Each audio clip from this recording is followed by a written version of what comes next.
Hey, everybody. Welcome into the Fantasy Addicts Fantasy Football Podcast. We are streaming live on Twitch. We'll do it live! Had a little sound issue in the chat. If you want to let us know if you can hear us now. Can you hear me now? I think they can hear us now. All right. Nick's confident that he's fixed it all. I can hear it through our stream, so we're off and running. Let's go. If I can hear me, Just like Terry McLaurin, who we were kind of talking about. Absolutely. There. So we'll go back. We'll talk about Terry again. Terry McLaurin, we're talking fantasy free agency winners and losers, and he was the first winner that we were talking about. Sorry, not to cut you off. While we were talking silently, we basically ripped on the Bears. We ripped on a couple other people, but yeah, we settled into Terry, and what's your thought? All right, so fantasy winners. Winning.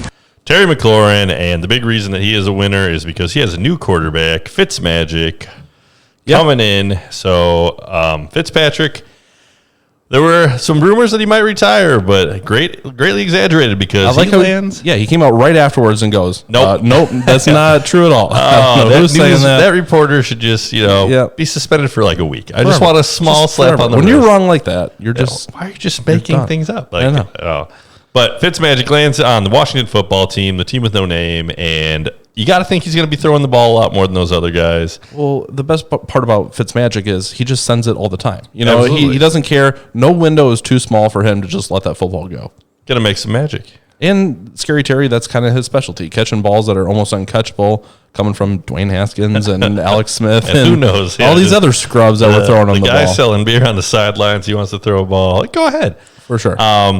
So, I think that just the volume of targets hopefully will go up, the number of touchdowns. We talked about his touchdowns weren't that high this year.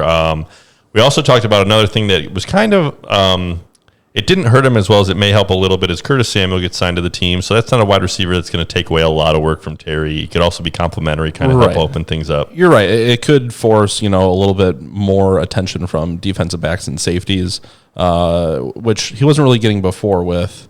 Who do you have before? Oh, man, exactly. They had Antonio Gandy Golden, who they drafted last year, who there's still a little bit of a hope that maybe he had some injuries, maybe he can come on a little bit this year. They had a couple of wide receivers that were injured. For sure. If you have any losers, probably just Logan Thomas. Yeah, you could make that argument. Logan Thomas, we'll see if they bring in any kind of tight ends. They have not so far through free agency. But Curtis Samuel should take some of those passes that may have gone to Logan Thomas before. We talked about Ron Rivera, coach of the Washington football team, has experience working with Curtis Samuel when he was the coach of the Panthers. So that's, I think, a good sign when he wants to bring in a guy he's worked with before. And when you don't have Antonio Gibson really drawing any passing opportunities, they can kind of work Curtis Samuel into that flex role a little bit maybe. I personally feel they're going to throw it to Antonio Gibson some more. They did bring back J.D. Mckissack, who got a lot of passing work as well. How many catches did he have? As a running back. 5? I just think it's going to go up. Again, he can catch. He was one of those guys that they weren't even sure if he was going to be a running back when they started the season. Right. So, well, it's hard to go down from 5. So I think improvement is. But he was working his way in. He had a toe injury at the end that kind of slowed down his kind of blow up. So there are some people there. The hype for Antonio Gibson is real. I like him as a runner. I mean, he's a very good running back. I hope that offensive line kind of holds together and really just creates opportunity. But especially if you're in a non-PPR, I think he's going to be super valuable. Yeah. Other guy, we talked about him before. So this is a guy who didn't actually, the team didn't bring him back. They didn't kind of re-up him. They let him test free agency, but he decided he wanted to come home. So Aaron Jones of the Green Bay Packers, I think he is a winner. He just stays on the team. You done messed up, Aaron! But he didn't mess up. Do you know who the real winners are? The dynasty owners. Those are the real winners. Yeah, that is me, and I am they. I am they. You're pretty happy about that. And the other thing is that Williams, the running back who was also on the team, he takes off. He goes to the Detroit Lions to be kind of their number 2 guy behind Swift.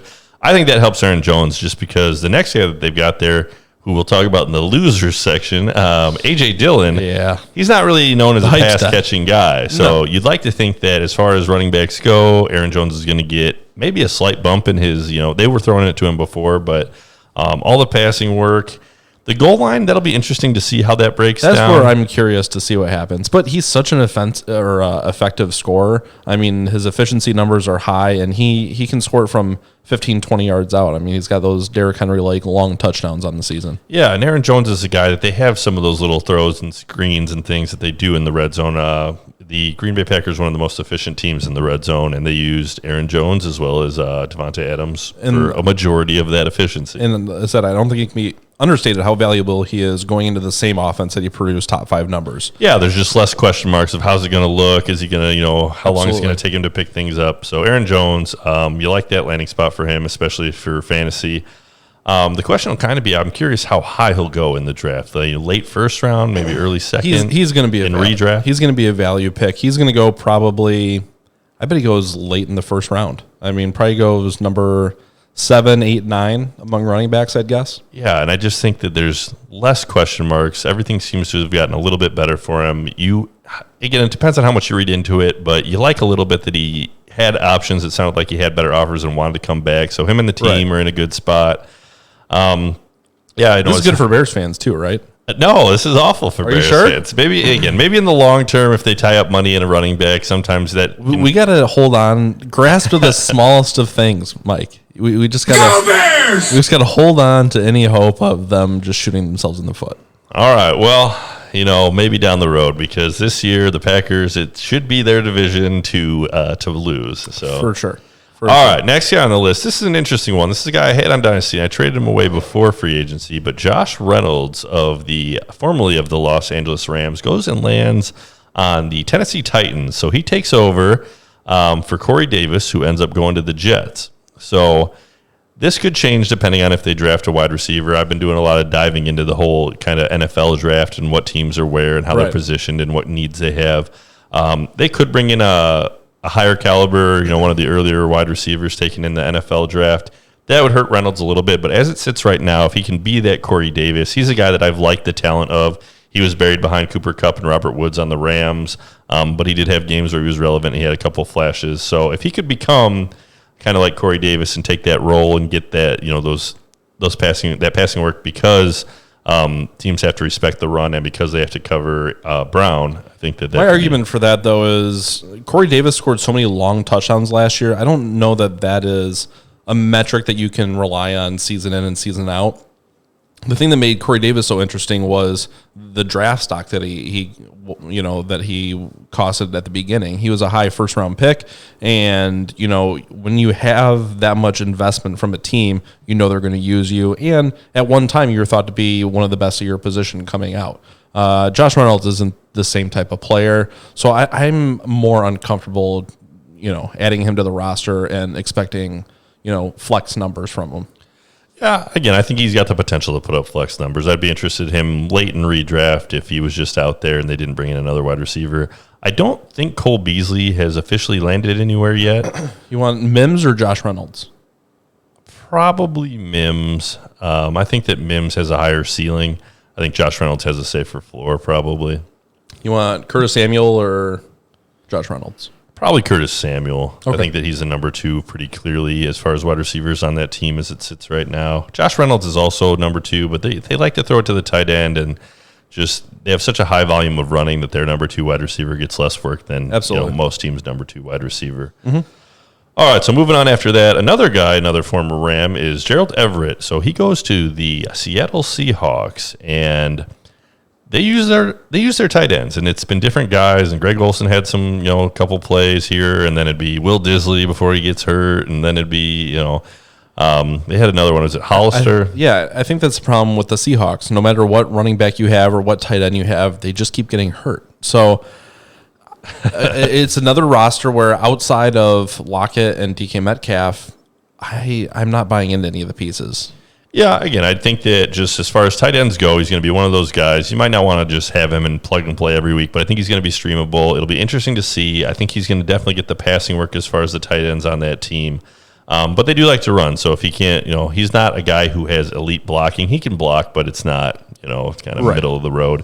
So another winner, though, is Higbee, who they were on the same team. When they were on the field at the same time, they ate into each other. They heard each other's stats. And when it was just Higbee, he was good. He was reliable. And when it was just Everett, he was good. He had a couple stretches there. I think last year he had a good chunk where he had some high points. So both of those guys being in an offense where they don't have the other one should help as far as their fantasy numbers. And it doesn't seem like a whole lot of competition that's on the team already. They said he had Disley. I think Greg Olsen retired, so you don't have him up there anymore. Yeah.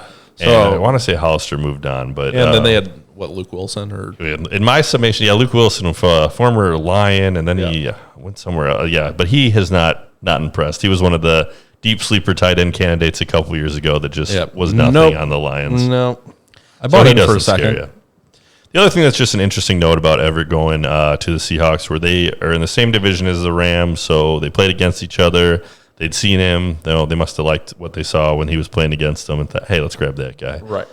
After that one, the next one I got on the list is the Chargers offensive line, adding a lot of pieces. Lindsley, the biggest name that they got, the center from the Green Bay Packers.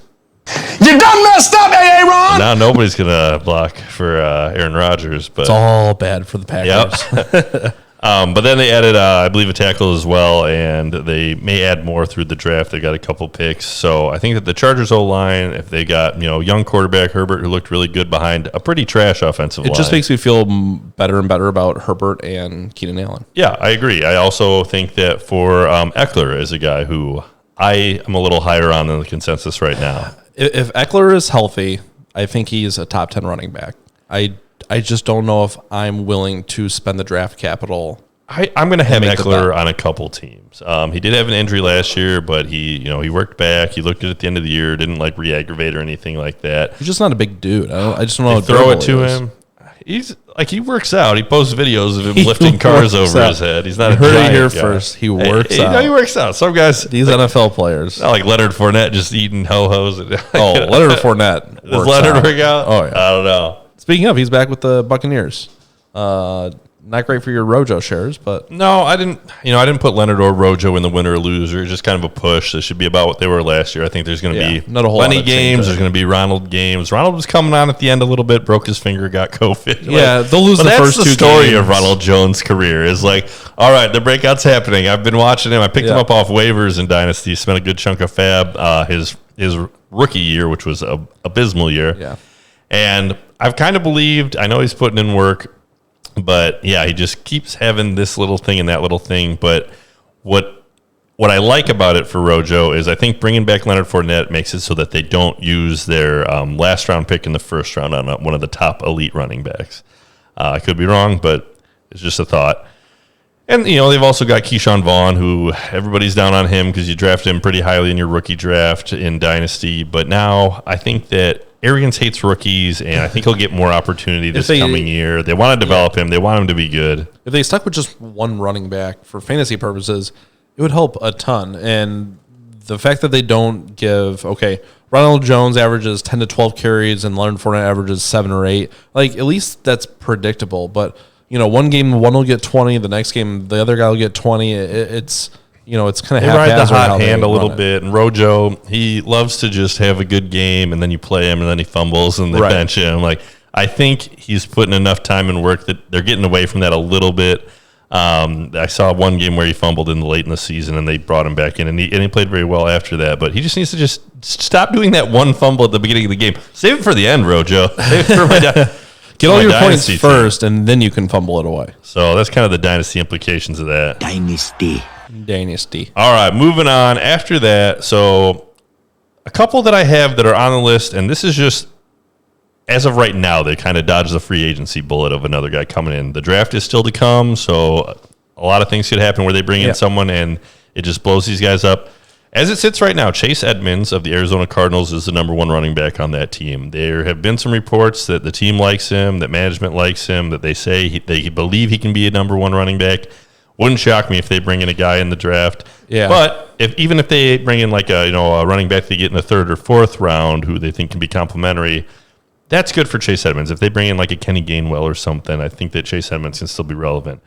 Another team, the Denver Broncos, they get rid of Phillip Lindsay, my least favorite running back, and just a hater. So Melvin Gordon, just a hater, getting up there in age, and Melvin Gordon, I think right now is again poised to be the number one running back on that team. Nobody really there. He was surprisingly efficient on that offense last year. I think they brought in Boone from the Minnesota Vikings, who never looked good when he got the limited opportunities that he did get. So I don't think he's going to push Melvin Gordon for touches. Not at all. And the next one on the list is Brandon Cooks. So Deshaun Watson, we don't know what's going on. We don't want to speculate too much. I don't know how you can call anybody on the Texans a fantasy winner or a free agent winner. Just the reason being that we've seen a lot of teams with a bad quarterback where there's only one good wide receiver. Terry McLaurin's a great example. Let's say the Texans are Washington football team of this past year. If Tyrod Taylor is throwing you the ball, let me make the case for Cooks. So Cooks is the only good wide receiver on that team by like a mile. There's just a bunch of old guys and just people they signed. I think they had Moncrief. Just bad signings, nobody good. So he's far and away the most talented wide receiver on that team. Their defense isn't good. They're going to be down by 1 million points. They're going to have to throw. I just think the volume's going to be there for Cooks. I think that team's going to be awful, but I think that he could be fantasy relevant. And they have no draft picks to bring in any other competition. I just don't see it because you probably have Tyrod Taylor starting a lengthy amount of games this season. If they don't draft anybody or make a trade or something. But so for our purposes, let's pretend that Watson, that all clears up and he does play. Then does that change your opinion? If Cooks and Watson are there and he's the only wide receiver. I don't think Watson, even in this grand mess that he's in, if by the smallest chance it somehow gets resolved, I just don't think he'll play. I don't think he'll play for the Texans. I don't know, man. There's a lot going on right now, and we'll have to see how that. Do you want to comment on that at all? I don't want to speculate. I don't either. Just to take not a bold stance. Like if he's guilty, he should get in trouble and be punished, and if he's not, he should not be. Like that's kind of how America works. Like I'll go with the guilty, like the innocent until proven guilty. But it's tough in these days, like today's day and age, where. Let's say he is completely innocent. Let's just for, devil's advocate. And all these teams that were going to trade for him, he was poised to go to like a fantastic spot and they were going to give up the world and the Texans were going to be good. Like the Bears. It's just gone now. Like you can't, I don't think as a team you can trade for him right now unless you're willing to give up like way, way less than the Texans would take just to hold him. If it was a dynasty team, I think you got to hold. You have him in dynasty. I do. It's just a hold unless because what you're going to get, even if you want to panic sell, isn't going to be worth it. No, and like I said, with all the uncertainty and all the craziness coming out, and new stories are coming out each day, and there's a lot of smoke. Just a giant mess. So, if you had to make a call now, do you think he plays this season? Yes or no? Let's say you're having your draft tomorrow. Brandon Cooks is on there in the 5th round, and it's him or. So I'll say somebody bad. I'll hedge a little bit. I'm not taking him anywhere. I'm not drafting him in any redraft. If I could, no. But if Brandon Cooks could trade like a 3rd rounder and a bad, and I don't know, I've got. If I could trade something trash for him in Dynasty, I might take the chance on it. But no, I would only give away but if Derek Carr in a 2nd round. If you're choosing between Curtis Samuel and Brandon Cooks in like the 5th or 6th round. And you had to do it today, are you betting on... I would take Brandon Cooks even with not Deshaun over Curtis Samuel just because I think that he's the only guy they're going to throw it to. I think let's say it was when Deshaun the Ohio State quarterback who is now on the Steelers. Remind me of his name. That's now on the Steelers? Dwayne Haskins? Dwayne Haskins. He was on... So Haskins, when he was there, Terry McLaurin was still relevant, even though he was an awful quarterback. Even Tyrod Taylor throwing it only to Brandon Cooks when they're down by 1,000 points and have to throw. He didn't have the consistency numbers, but he did get targeted. I think Cooks is going to be flex worthy, and Cooks has been surprisingly consistent. Just 1,000-yard seasons. You worry about his concussions. One bonk away from retirement. I'll take him till he gets the bonk, and I think that you can get. And he had a really great end of season, too, that people overlook because kind of people stop paying attention at the end of the year. I think he's almost in the Marvin Jones category where it's like, that's a fair They get points, territory. But I don't know when and I don't know why, but they're rosterable. Similar in how at the end of the season, they were just kind of the guy, and though you don't think of them as being maybe the most elite, but they got the opportunity, and Marvin Jones actually finished pretty well. If I'm going into like a Sunday night game and I need 30 points from somebody and it's Brandon Cooks or, some scrub. Probably Cooks, Okay, I'll throw Cooks in there. Fine. Sometimes you need the chance is there, but you need the Hail Mary. Week in, week out, I don't love it. All right, so that's what I've got for winners. Any other that come to mind?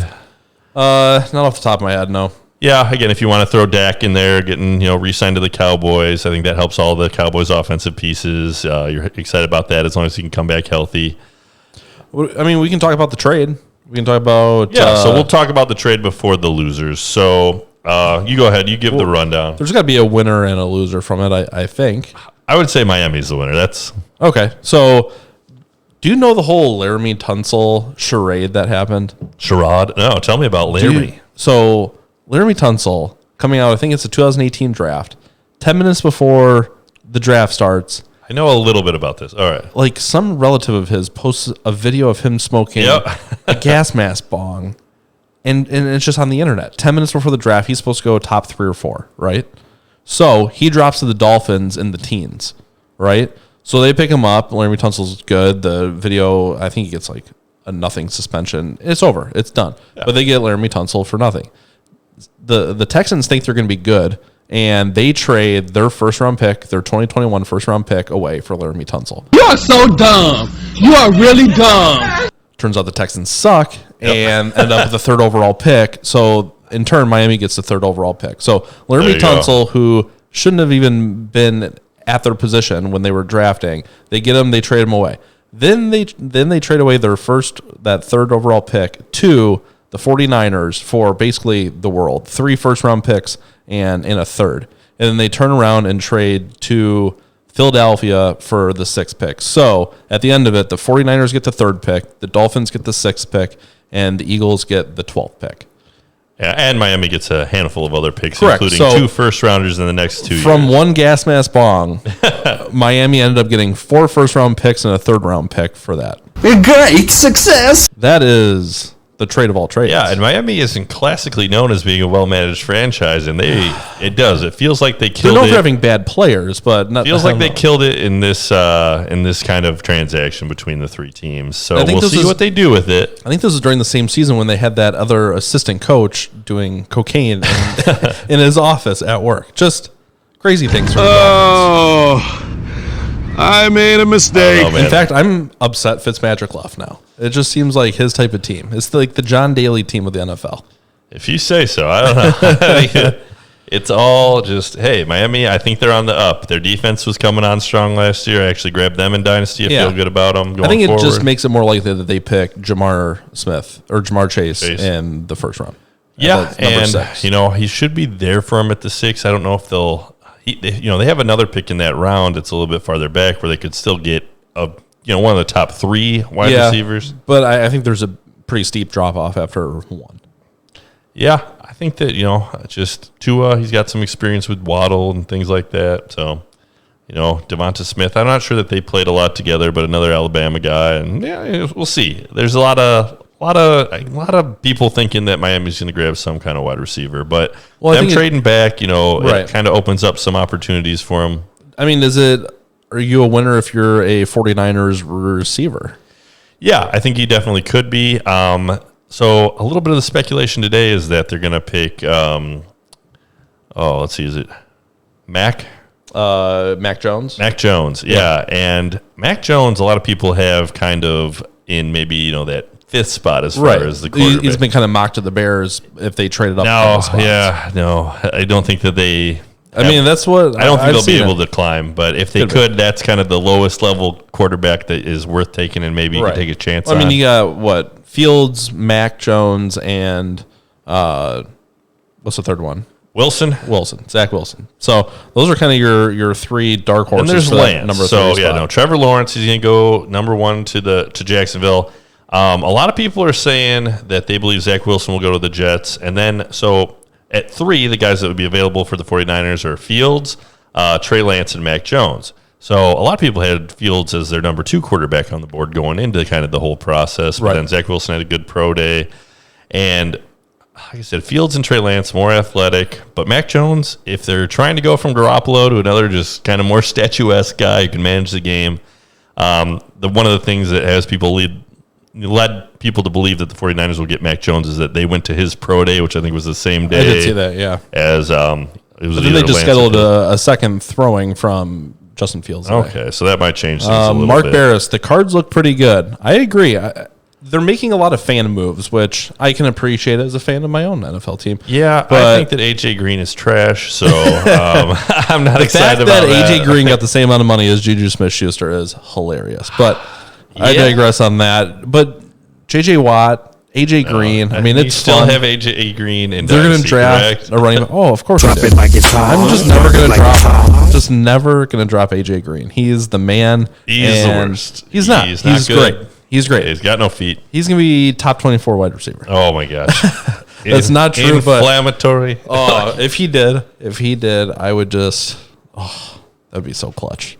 You are so dumb. You are really dumb. But I think if that offensive scheme kind of put together and don't punt away games at the end. Kyler was really good. He had a couple kind of injury things at the end of the year that shouldn't linger. So Kyler might be a guy that if he falls a little bit in the drafts, he might be a quarterback that I try to target if he's still going, after the 5th round. And Kyler did a lot for fantasy, but in real life football, he wasn't great. He did a lot to try and win games, but he threw at the Hail Murray games. That was a good one, but that was. They lost a lot of close games. I'm worried about the running back situation. I don't think Chase Edmonds is good.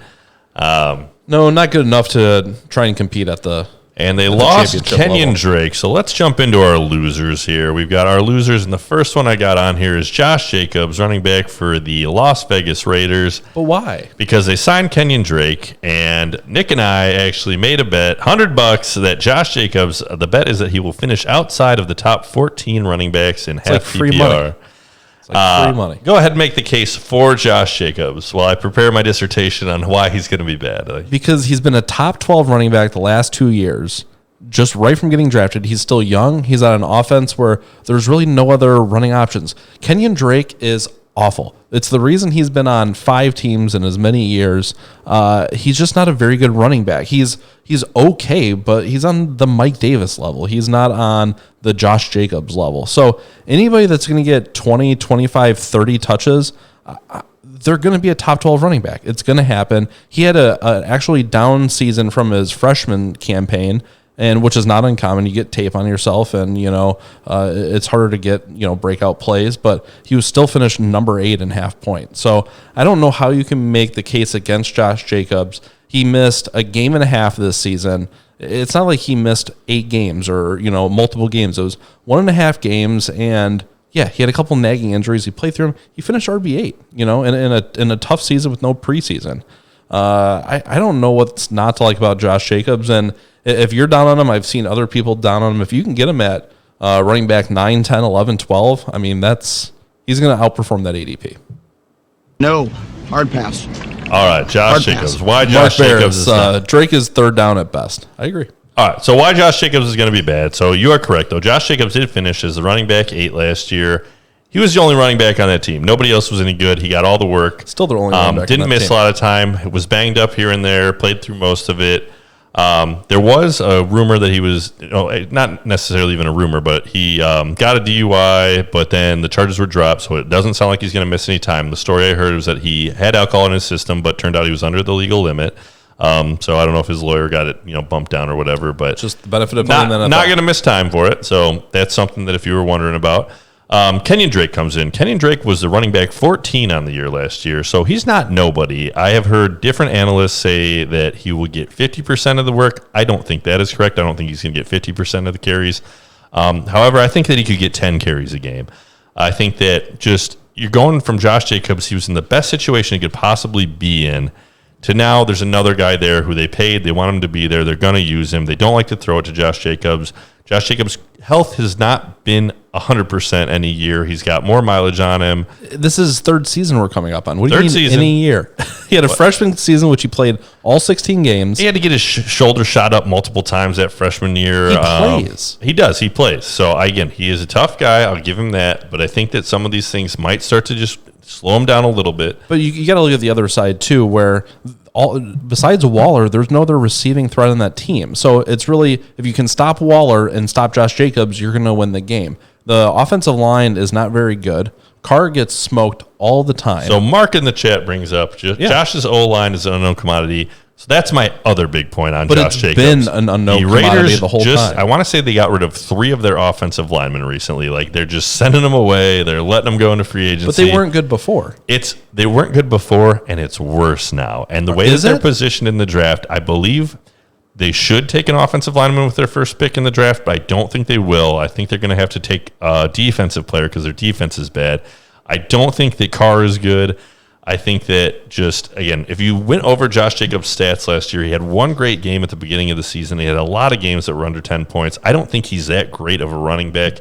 I think Kenyan Drake, I think he's a lot better than you believe that he is as far as running backs go, especially when you get him in that more complimentary role. Then why isn't a team signing him long term? We're sitting here. They gave him a 2-year deal, which I think they can get out of, but nobody gave long deals this year because none of the players wanted it because the cap was lowered because of the TV money because of COVID. In the year before, Pepe Sylvia. Why doesn't any team want to keep him? It's not like he's signing $10 million a season deals. These are cheap deals, and he can't even get a long term contract. If he was any good, if the NFL teams believed he was any good, they would sign him for real money, and he'd be a hot commodity. He's not. He's a replacement level running back. He's Phillip Lindsay level. 2 years ago, he had a great season, which is why he got the prove-it deal with the Cardinals. He underachieved. Again, he was still running back 14, but he wasn't what they hoped he could be, where he was a workhorse guy. He's not a workhorse guy, but he is a guy that could come in and wreck Josh Jacobs, I think.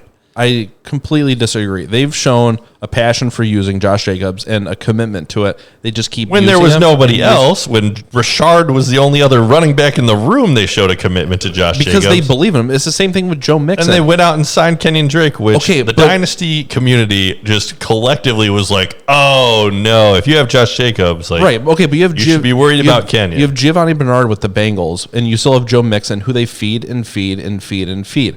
They want a premier one-guy running back, and that's just how it is. Gruden is just an old-school guy. He wants to have one guy pound the rock and wear down the defensive line over and over and over again. And Josh Jacobs, the reason he gets hurt is because he's a hard physical runner. He's not afraid of contact. He hits. And yes, durability is a question. I'm not going to argue with that. He gets banged up. DeAndre Hopkins gets banged up. But these guys play. So if you're going to tell me you're an elite athlete, you get banged up, but you're still going to play the game and finish in the top 10 running backs, and I can draft you as running back 10, 11, 12, 18, yeah, easy draft. Yeah, I don't see it that way. I think you're more looking at, you're making up knocks on him because you've decided you don't like him versus overlooking the good parts. I will refute that because part of the reason that I got into diving into Josh Jacobs because the guy in our Dynasty League that had Josh Jacobs was just trading away everything for nothing. And I was like, all right, Josh Jacobs, that's a guy I could probably use on my team. So I sent him like a low ball offer, and he shot me back an offer, and I looked at it, and it was, in that fair range, and I had to, in that moment, really look at Josh Jacobs' stats and say, is Josh Jacobs good? Is he going to be useful to my team? And I don't think so. And I think that Kenyan Drake coming in also gives you a little bit of that thought that the Raiders are in the same ballpark of, I think he's a good running back. I think he's usable, but I don't think he's elite. His biggest pro was he got all the work, and now he's not going to get all the work. Yeah, I mean... No, hard pass. Hard pass. I don't know. 12 touchdowns, how many carries? 273 carries, over 1,000 yards. He had 13 more receptions last year than the year before.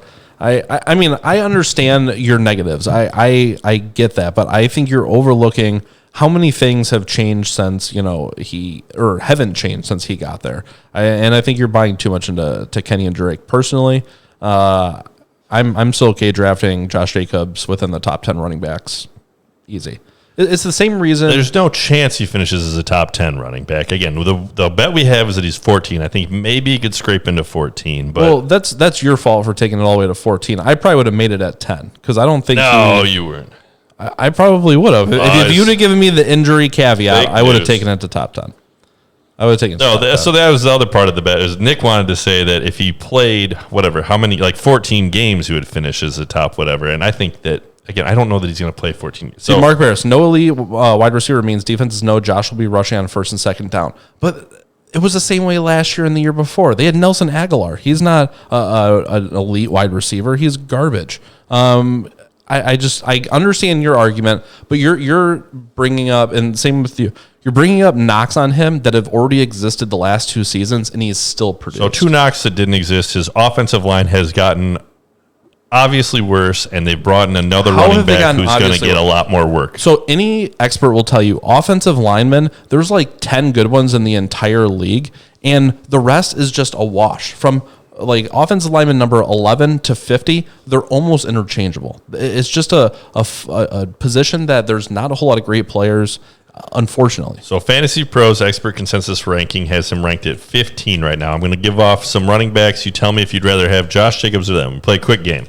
All right, so we'll just skip through the first ones. Christian, Cook, Henry, Kamara, Barkley, Chubb, Taylor, Jones, Elliott. All those guys pretty obviously want over Pretty Jacobs. close. I'd probably drop Kamara down. So now you're getting into the realm. All right, would you rather have Cam Akers or Josh Jacobs? I'd rather have Josh Jacobs. Right. Okay, that's interesting. J.K. Dobbins. Josh Jacobs. Miles Sanders. No, wait, you'd rather have Jacobs than Dobbins? 100%. Outrageous. I don't even think that you believe that. I value consistency. J.K. Dobbins, there's a real possibility that he doesn't produce much more than he did last year with Lamar, doing what he does. No, there's no Ingram there. They want to run. I think it's close. The wide receiver they brought in was Sammy Watkins. They're going to run. No, I understand. I think it's close in value, and I think there may be more upside with J.K. Dobbins, but I'll take the consistency of Josh Jacobs there. I think that Dobbins is on a much better offense with a lot more running that is going to happen and a lot more rushing touchdowns. All right, next on the list, I know you hate the Eagles, so Miles Sanders. I know you won't say Miles Sanders, but he could easily finish above Jacobs. Antonio Gibson, Joe Mixon, a guy that they have below him that I like better, Austin Eckler, DeAndre Swift. I think those guys could both finish above him. I'll take Jacobs over all these people. Clyde Edwards-Helaire, like a lot of these guys, David Montgomery, Chris Carson, Kareem Hunt. Like there's just a ton of running backs that I think could finish above him that I would probably like over him. But I disagree. All right, so that's our debate on Josh Jacobs. Any other? I was going to see where their offensive line finished. It's got to be terrible. I'm going to go to the bottom to and find that's it faster. A much better offensive line than what they have at the moment. So maybe they add to it in the draft. But even when you draft, what is your argument for that, though? So let's see. I'll look up the offensive linemen that the Raiders have lost in. Okay, but they lost bad ones. They lost 3 of them. Though. It doesn't matter if you lose 3 starters, bad guys. It You matters can replace if you them lose with 3 other bad guys. If you lose 3 starters and you don't have another guy that could start over that guy, you got to imagine that the other 3 guys are worse. Just because they're starters doesn't mean they're good. It doesn't mean they're good. It means they're better than who will play now. No, it's not. Not if they get people that weren't on the team last year in free agency and in the draft. But they didn't in free agency. But these you're talking about replacement level people already. It's not like these are the elite at their position. They're replacement level offensive linemen already. So let's see. Here's what the article says. The Las Vegas Raiders just sabotaged their 2021 season by decimating their offensive line. I'll leave the article for you. I'll text it to you. No, I understand. Of course, it's a clickbait title. They got rid of all their offensive line. The Bears got rid of their entire offensive line because of COVID, and they actually played better than the week before. Mm-hmm. The offensive line position, just any of the linemen, is just so watered down with mediocre talent that it's interchangeable. It's interchangeable. It's luck. It's the same reason the Bears had a stretch of 5 games where they looked decent. I think it's outrageous to say that offensive linemen are just like, our starters left, so now we just have this guy and he's as good. That's not how it is. They will get new players in. Yeah. They will get new players to replace the ones that they cut. They obviously thought, hey, none of these guys are worth their price. We will find different players. They're trying to make a championship run. They did re-sign one guy that was on the offensive line. I just saw that one come across today, so I could tell you. Okay, bad players get replaced all the time. We don't think of those as a downgrade. Colton Miller, offensive tackle, agrees to a 3-year extension with the Las Vegas Raiders. So. Okay, if the Bears get rid of Anthony Miller, does our wide receiver core get worse? It doesn't, because Anthony Miller is replacement level. They've got other guys that are better than him. They've got Mooney and Robinson. Okay, in the Vegas Raiders, they can sign somebody else as well. Let's say they got rid of Robinson, and then but they did get rid of Robinson. Mooney and Miller. They got rid of Wims. They got rid of their offensive lineman, which is equate to Wims. He's terrible. He's already 3rd string, 2nd string at best.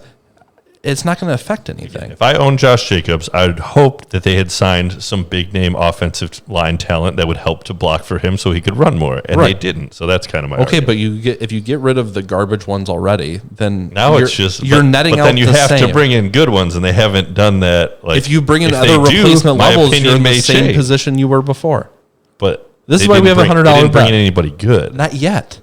I don't know that they even 4 months until the season. All right. They'll have offensive linemen that come through. The big name offensive linemen have been. I bet you they sign 6 offensive linemen between now and the start of the season. And they might be at the level of the guys they got rid of. That's a better framing of that argument. All right, what were we talking about? Kalen Ballage signs with Pittsburgh. Okay, so let's talk about this a little bit. Kalen Ballage, the Bellagio. He's on my team as well. So it's still a large possibility that the Steelers will add a running back in the draft, but they're not in a great position to do so because they're a playoff team. some people, if you look at the mock drafts, will have Najee Harris going to their team in the first round with, it's like I want to say 30th around that pick. I don't think that's going to happen because they need to rebuild their offensive line. I think they take a center with that pick. Again, running back is kind of a luxury pick, and I don't think that they can afford to take him there. If they do, it just crushes any other guys on the team. I think as of right now, though, with Ballage going in there, it's another thing that might lead you to believe that they're not going to take a running back with that first they will be. pick. I think so. You think they will? I think within the first 2 rounds they will. I could see it again with like their second or third, but it won't be one of those elite. You're right guys. Though. They're one of those. I think they're one of those fake 11-5 teams. I don't. Yeah. I think they outperformed their skill level actually as a team. So and they had some key defensive guys that went down. That was a big deal. That gets just kind of overlooked when people are talking about the offense. Yeah, it's interesting. The Steelers. People forget that they went. What was it? 13 games they won before they lost. Or I don't know what. No, it wasn't. It was 11. Okay, it was 11. Yeah. That's still. Even that's tough to do, and they started facing higher level competition at the end of the season. Colin Cowherd with the cigar. If you haven't seen that rant, you can look it up about the Steelers being pretenders. It's pretty good. But anyways, so I own Benny Snell. I think that he's worth a speculative ad, or if you can trade for him low, just on the off chance. It's kind of like Miami last year, which is a little bit of a bad example, but if he can be like the Myles Gaskin of last year, just the team, they weren't positioned where they could get a good running back, so they decided we'll wait another year on it, and Benny Snell can turn into something. They add some offensive line pieces, because that was a big part of the thing that gets overlooked too, is their offensive line got, kind of fell apart at the end of the year. They couldn't run it all. I think if they add some offensive pieces, I know that their staff has liked Benny Snell. They just don't have talented running backs. He's not great, but again, I think that if they could get some good offensive line and he could get to work, he could maybe fall into a little bit of that Gaskin, just volume 10 to 12 points a game. It's kind of a mess, and kind of to your point, Connor wasn't healthy enough to really commit to him as a running back. Benny Snell kind of mixed in and out. You just didn't feel good about the position, the whole time. Bell was just a fixture of that offense, and, they are just struggling to replace that. Yeah, so just Benny Snell, if you're looking for a guy on the Dynasty buy low, I wouldn't go out and try and get Ballage. I'd try to get Snell. Dynasty. Just, again, and they could easily bring in a running back and then just forget about him. Yeah, I'm probably just out unless they draft somebody high. But I kind of agree with you. I don't see them spending that first-round value on a running back, unfortunately, when they definitely have bigger needs. All right, so I got to go back to my losers page. I got to go shuffle Mark Barris. Nelly was pretty good last year. So Nelson Aguilar was better than the Eagles described him as. I think he had a lot of good scoring plays last year. He made a lot of big plays, but they obviously trust Waller in that offense, and I don't know that they're going to use another wide receiver at all. I mean, Ruggs, they didn't seem to want to get him involved. Brian Edwards, I just traded him away, but there's a chance that he maybe has a couple more chances this year. Yeah, with if I was looking looking for a guy, Edwards might be the one that I'd try and get, and they could add an offensive pieces, and we'll see what happens with them. But it's pretty much Waller and Kenyan Drake. Those are the only good guys on that team. I'm done. I kid. Josh Jacobs, he's going to be a great running back 15 on the year. All right, who else do you hate? All right, so other losers, and these guys were I was debating whether they're a full loser or just a push, and Kenny Galladay and Juju Smith-Schuster. Kenny G goes to the Giants. I don't think that Daniel Jones is a good quarterback. People are trying to convince me he is. They tried to convince me last year. Daniel Jones had a top 5 passing rate on 20-plus yard targets, some crazy number like that. Drop it like it's hot. Drop it like it's hot. I'm not a Daniel Jones guy. Yeah, he just fumbles more than he passes. Sure. But I don't think he's going to have the same kind of garbage time production like he did with the Lions. Like you said, Matt Stafford, best garbage time quarterback in the league. 3/4 of garbage time a game where they're just airing it out to Kenny. I'm going to be relying on that hard. I'm so glad I traded for Stafford this year, by the way. And Juju, again, just kind of a push. He takes a homer deal to stay with the Steelers, and I don't know. Again, do you think he will finish higher, lower, or same as last year? Well, he was hurt all last year. So he was wide receiver 20 last year. He had some injuries. He played through some of it. I think it helped him a little bit when Deontay and Claypool came on at the end. It kind of freed him up a little bit. We've seen in the past that when he's a better kind of number 2 guy. His average depth of target wasn't a lot. He was getting a lot of short passes, kind of that Jarvis Landry-ish work. So, in 2019, completion percentage plus on-target percentage on passes 20-plus air yards. And Daniel Jones finished well above the pack here. Let's see, almost 70%. All right, break that stat down for everybody. So basically, completion percentage plus on target percentage plus for passes of 20 plus in the air. So on deep ball passes, his accuracy and completion rate combined, and he was number 1 in the NFL for 2019. All right, and again, he didn't have huge name wide receivers, and his on target percentage was almost triple anybody else's. The completion percentage is where he lacked because his receivers did not come down with the ball very well. But they were on target, and you can't knock them for that. So there is a big room for improvement here. It's a little plus for Danny. So that kind of, and it was a good argument. It sways me a little bit, but I still don't want it. I don't want him, but maybe you like Kenny a little bit better. An interesting thing here with the Giants, too, is for some reason they butted heads with Tate last year. Yeah, Golden. So they played him, but they didn't throw him the ball at all. So it's almost like you already have one ghost receiver in the offense anyway that defenses don't really have to pick up. So I think their whole offense is going to kind of morph into something different this year because you're going to have Saquon back, a hopefully improved offensive line, a new wide receiver, and did they just sign another tight end? I think Saquon back is the biggest thing. If he can come back, be healthy, and be good. Again, I don't have great confidence that that'll happen, but if he does, it completely changes their offense. He's the centerpiece. He's the crown jewel. If you told me at the end of the year that Kenny Golladay finishes a top 8 wide receiver, I wouldn't be shocked, but I'm not going to bet on it. I'd say he finishes 10 to 12. Yeah, I would kind of view him as like a middling like wide receiver 2. I don't think I would put him in the top 12. I think there's a lot of guys that I'm much more excited about their prospects. I think he's a top 15 guy that I'm not really going to buy in unless I can get him really late. Fair enough. If he has a slow start, if he has a really slow first, second, third week, I may try and buy low on Golladay. Yeah, definitely. If he goes out and lights the world on fire, the whole narrative will change. You got to see it. Yeah. Yeah, Juju, I'm worried about just him and Big Ben. Big Ben looked a little bit old at the end of the season there, but they threw it. They threw it, and they threw it, and they threw it. I don't think they want to again this year, but they had, I believe, the most pass attempts in the NFL last year. And that offense scares me, too, because same thing. You don't know if it's going to be Claypool or Johnson or And I want to say, I was looking at Deontay Johnson's stuff, and I think he had 30 more targets than, like, Juju and Claypool. I was shocked at how many more targets he had than those guys, and still finished below them in fantasy value. But he just had monster target games. He had 16 target games and come down with 8 of them. It's just crazy. I don't know. Do you think Deontay's good? I think he was good for fantasy because he got targets. But I don't think he's great. If Juju's not there and it's just the two of them, I think they could both finish top 15. And those are two guys you count as losers with Juju sticking around. Absolutely. Because everybody was excited for their breakout. I'm upset with it because really you could have had 3 offensive pieces and now you have 0. Yeah, kind of. Yeah, you have a lot of wide receiver 2s. Right. All right, next one. So a winner who quickly became a loser, Jonnu Smith signs to the Patriots. He's going to be the guy. They're going to build that offense. And then Hunter Henry. What's that? Hunter Henry? What are you doing here? This is the same kind of thing. You have 2 decent tight ends, and you put them on the same team and ruin both their values. The Patriots just went hog wild. And, I think they paid Eckler, he was one of the top, $2 or 3, paid wide receivers, more than Juju. Much better wide receivers than my summation went for less. Like Juju, AJ Green. Wait, you're saying he's better? I think that, again, I don't know, man. AJ Green is a bigger name that you would imagine would command more money than Nelson Aguilar. So congrats to his agent. But the Patriots, I think, it's like when we do our, we have one league that we do an auction draft, and sometimes the guy will jump out there and you see a big name and everybody's excited and they're ready to go. They want to bid. They got all their money.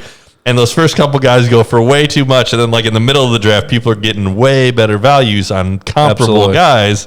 And it's like, I should have waited, should have calmed down, got too excited. I think the Patriots just yeet, spend it to the moon. Marcio, welcome in. Hey, says, AJ Green, take a drink. AJ Green, drink. Actually, all right. Might have a little. I didn't even know that was an Arnie Palmer. You don't have it in the can. Trusty can. I had to get my parents got me one of the pour jugs for my birthday. Arnold Palmer alert. Arnold Palmer alert. Who wants some Arnie Palmies? Right. Marcio, if you're just joining us, where does Josh Jacobs finish next year? Top 10, 15, 20, or how many spots is Chris Carson ahead of Josh Jacobs in the finish? -10.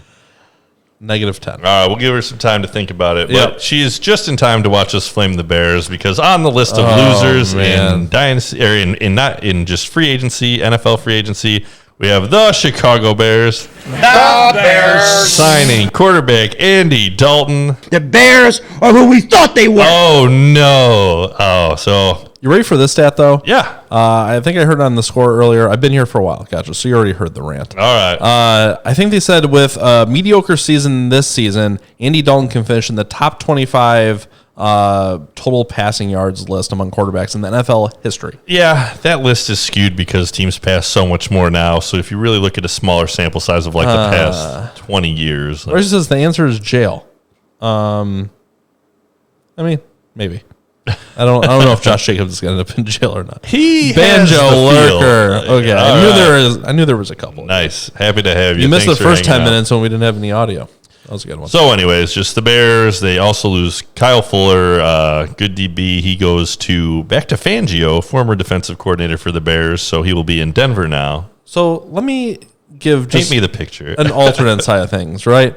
So Andy Dalton, I made the case for him last year with the Cowboys, which they have a much more competent offense. I still think if they let him throw the ball, and Andy Dalton is known to just let the ball loose, and the defense is worse, for fantasy football, this may be an okay combination. You may actually get some value from Mooney, from Allen Robinson, probably not from Dave Montgomery because he sucks, but maybe. And there's more promise with this offensive line than we had at the beginning of last year. There's more like, oh, actually, if we could do this and draft this guy, we may be able to piece this together. I think the Bears' offense could be better than expected, but not where, obviously, if we had Wilson or a much better quarterback. You said David Montgomery sucks? I think you meant Cohen sucks. Cohen sucks. No, David Montgomery's good. But anyways, I think that it's just, again, they might squeak into the playoffs in that last wild card slot, but then they're going to lose the first playoff game. That's what Andy Dalton does. We had a guy that could do that. Nobody wanted that. It's not exciting. It's just going to screw up future picks. Like, it's just the worst place to be. Andy Dalton, you have 17 games to throw for 4,000 yards. That's all you got to do. If you can throw for 4,000 yards in a 17-game season, for the Bears has done. Which the Bears are the only team to not have one ever. I mean, it would change everything. I guess. It'd be the best quarterback performance in Bears history. Still just not excited. That's my fear. My fear is Andy Dalton is the best quarterback that's ever put on the Bears jersey. So one more thing about the Bears tonight. I've been looking at the NFL mock drafts, and Rashad Bateman, he's probably, I think I'd put him probably as one of my third or fourth top wide receiver. There are a lot of mocks with him going to the Chicago Bears. There are also ones where they grab a lineman or a cornerback, which they need. But if Bateman goes there, it's a good future play because I think that Robinson's going to be taken off, and he's a comparable kind of guy. If you could learn a little bit from him and take over that role, I would like to see Rashad Bateman go to the Bears. And that just helps you be a little more optimistic that maybe their offense isn't a garbage fire. All right, so now that we talked about the Bears, back to the Packers. You done messed up, Aaron! Aaron comes back and ruins A.J. Dillon's value. The dynasty community was excited for A.J. Dillon, running back for the Green Bay Packers. He was a rookie last year, had a couple flashes at the end of the year when he got some opportunity. Big guy, just carrying people on his back. And they thought, all right, Aaron Jones is going to be gone. It's going to be him and Williams. He can be the Thunder, and Williams can be the Lightning, and he's going to get a ton of touches. Aaron Jones comes back, destroys A.J. Dillon's value for the next couple of years here. But Williams moves on, so he will get more opportunities, a valuable handcuff. Right. If Jones goes down, I mean, A.J. Dillon, sky is the limit for him. If they get him some more... Here's the thing. I can see A.J. Dillon getting more goal line work, which would suck. But with Williams gone, I think they're going to rely on Aaron Jones more for that receiving work that's leaving, because I don't think Dillon's that guy. Yep, I agree. I think that... And actually, I think Lazard actually kind of gets a little bit of a boost from here. If I can't remember his contract deal, but if he can get kind of those underneath passes and some quick slot pressure, I think he could actually kind of pick up a few of these targets as well. Yep. The Green Bay Packers have a late pick in the first round of the NFL draft where a lot of people are like, come on, you got to give Rodgers a wide receiver. We got to give him a wide receiver. You got to give him an offensive piece, right? Jalen Waddle would be pretty good there. And No, I think Waddle will go before that personally, but Probably. yeah, if they could grab somebody for him, and they've got a couple people that they've mocked to him that are a little bit lower on the list, but they feel like are a better fit for the Packers. Did you see Rondale Moore, who was listed at 5'9", measured in at like 5'6.5"? Yeah, that's classic. I think 5'7" was the official number they came out with. But Rondale Moore, I knew was short going into it from the research I had done. Just watching him on tape, he looks like a shorter guy. He's one that I'll probably avoid. And I think he'll be right there when I have to pick 2 in the draft. I got the 111. It's looking more and more like this draft. If we look back on it in a couple of years, we're going to be like, why'd I grab Rondale Moore? He's only 5'7". They weren't very good. Yeah, I don't know. There's a couple kind of size outlier guys. So again, I'm a sizist. I want the good size guy. I think I'm going to try and maybe start liquidating some of my picks. I could see doing that. I've got a couple guys that I might in draft on the day throw out some offers for. But I think you have a few high end guys that'll be good. But I think this is going to be a pretty heavy tight end and quarterback draft. And one of the biggest losers, Jared Goff, getting traded to the Lions. If you go from L.A. to Detroit, I'm so sorry. Yeah, I feel like he's maybe set himself up for like the Sam Bradford career, which is still okay, where he's got the name, he's got the draft capital, he wasn't bad, he's made the playoffs almost every season, if not every season. He made it to a Super Bowl. I mean, he's got all the qualifications, but I just don't know if you're good, This is my nightmare. Is Jared Goff good? I think Jared Goff is better than some. Like I'd be more optimistic about Goff than Dalton being on the Bears because at least there's like possible room for growth. He played in a Super Bowl. He's had winning seasons. If you gave me Goff on like the Broncos, I'd probably buy in a little bit more. I mean, I feel like that could be exactly like the other Broncos quarterbacks. I think he'd be better. Great. I think he's better than that. Is he better than Teddy Bridgewater? So, speaking of Jalen Waddle, the Lions are one of the spots that I've seen Waddle mocked to. So, that'd be interesting. You'd feel a little bit better for Goff because right now they've got nobody. They've got Swift and Hawkinson. But as far as wide receivers go, Quintez Cephas, rookie last year, and Terrell Pryor, former Raider who was hurt all last year. Did they say signed Tyrell Williams too? I don't know about that. They signed Williams, the running back from the Green Bay, which, interesting. The other one. Let's see. But they've signed a couple not real exciting guys. And, you don't like the Lions' prospects for offense in the coming years. And Tyrell Williams they signed. Okay, is that not what I said? Or? That's not what you said. I think that's what you meant. But I got you covered. So thank you for the correction. Not a problem. That's why we're here for each other. But yeah, sorry, Goff. You hate Josh Jacobs. Love to watch you just get murdered for the next couple of years and ruin the Bears' chances to get a good pick. We had talked about it on a previous show, but I think the Bears haven't taken a quarterback in like the top 10, like maybe once in their history. Trubisky is the only quarterback they've taken above pick 12 ever. Outrageous. Which is why you don't have a good quarterback. I love trash. Of course you're not good.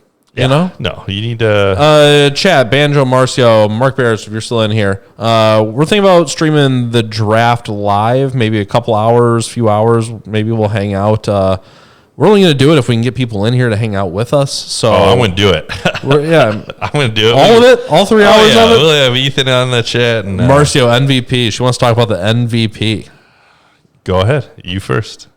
I like the Bills for him. Do you even know who the MVP is? Do not. Trubisky? Trubisky? Come on. What does the MVP stand for? The Nickelodeon MVP? Is that what the award was even called? Yes, it was the MVP trophy. That was the MVP, but no. Nickelodeon Nickelodeon's most valuable person or something. It doesn't. You need the M for the most. It's MVP. Just a Nickelodeon valuable but player. that's not how it works, Mike. That's I saw it in the Discord and I didn't know. So MVP. Hold on. I think. Let's see. Yeah, what he's just backing up. We talked about we like his spot on the Bills. And I kind of hope he becomes a good quarterback. So there's a conspiracy theory brewing online. Right? Tell me more. That this is going to be the most epic Bears thing that the Bears have ever done. So after the season, when Andy Dalton goes 8-9, right? We are going to trade for Mitchell Trubisky back onto the Bears. So the Bills will have 1 year to fix Mitchell Trubisky, and then Ryan Pace is going to get extended and sign Trubisky back onto the Bears. That's not how it works. That's not how any of this works. It's the dumbest thing I've ever heard my entire life. There is a growing community on the Bears subreddit where they're like, this is the exact thing the Bears would do, is go ahead and try to do the Mitchell Trubisky experiment again. So to extrapolate, I think that the whole idea is that Josh Allen was an inaccurate quarterback and the Bills took him and made him accurate. And that's what they need to fix is the accuracy issues. Yeah. I don't know, man. So Josh Allen goes down game 2, right? Mitchell Trubisky comes in and goes, Mitch might go to their system and just do better in their system because it's a better designed system for what Mitch does. The Bears did a poor job of coaching and using a system that benefited and highlighted his strengths. Growing community that you started. I would never. I would never. Conspiracies. Oh, man. At this point, though, why not? Just bring on the reunion tour. Who cares anymore? Well, we're going to need a quarterback after Dalton's terrible and the Chicago fans riot. And Chicago loves a good riot. I think we're going to be pleasantly surprised by Dalton, unfortunately. Why are you the way that you are? Disagree. Trubisky had interest from Denver, but it didn't work out, obviously. Let's see here. How about the Saints? I think they're big winners for somehow getting under their cap number. Yeah, teams are creative. They have one of the best, I believe, is it the GM who's in charge of managing the cap and that kind of thing? He's one of the guys. That's why you saw that gigantic contract to Hill that actually is only like $12 million guaranteed. Right. So they do some legalese, some contract acrobat stuff. See, is there anything else? Justin Fields supposedly runs a 4.40. All these numbers are you buying any of them? Like they give you a close kind of look at about what the guy runs. Again, it's harder to trust them because of the pro day, but they're probably within 0.1 or whatever. Yeah. OJ Howard, is he going to be worth anything this year? No, I saw a report that he's close to back to healthy. Every year that we've had Dynasty that we've played, so what is this, our third year? I've tried to get OJ Howard from Ethan, and he will not give him to me. Just won't give him up. And this is the year that I'm just going to say, you know what? You hold on to him, buddy. Gronk's there to take all the touchdowns, all the glory for Gronk. Yeah. And OJ, he's hurt you enough that I think I've learned my lesson. So what do you think happens with these picks? I know we touched on it before, but do you think it goes quarterback and then wide receiver for the Dolphins and then maybe Kyle Pitts to the Eagles? I mean, I got a whole thing. I've mocked out the whole first round of the NFL draft. I've watched. Do you have it handy? Yeah, we could actually do a whole new episode on this. But can you give us the quick top 12? Just a quick rundown. Sure. Let me find my page. I want to hear it. Javonte Williams runs a 4.58 and Michael Carter 4.55, which is somewhat interesting. All right, so I think we go quarterback. So Trevor Lawrence, I think we'll go to Jacksonville Jaguars. New York Jets get Zach Wilson. San Francisco. The 49ers, I have them taking Justin Fields. I know that the Mac Jones talk and there's a little bit of hype there, but I think that Fields is just a better prospect. After that, Atlanta, I think they take Trey Lance. I think it's a good fit because he can sit behind Matty Ice for a little while and kind of get some experience under his belt. He's a little raw, so if they could develop him. After that, I have Cincinnati taking Penny Sewell, the offensive lineman, because I think they need offensive line help. And then Miami taking Jamar Chase, your boy. And then Detroit taking Jalen Waddle. And then I have Kyle Pitts, the tight end that everybody's pretty high on, falling to Carolina and taking over. Ian Thomas was a guy that I held on my team for a long time, waiting for him to get a chance with Greg Elson. And no, I dropped him like 2 games in. He was awful. Ian Thomas is a terrible tight end, and I want an apology for how long I held him, hoping he would be the next guy after Greg Olsen. Sometimes it doesn't work out. But if you remember, they used Greg Olsen all the time. He was really good for them, so I think that they could work that in. Again, different coach than it was then. And then after that, I have Denver taking Mac Jones.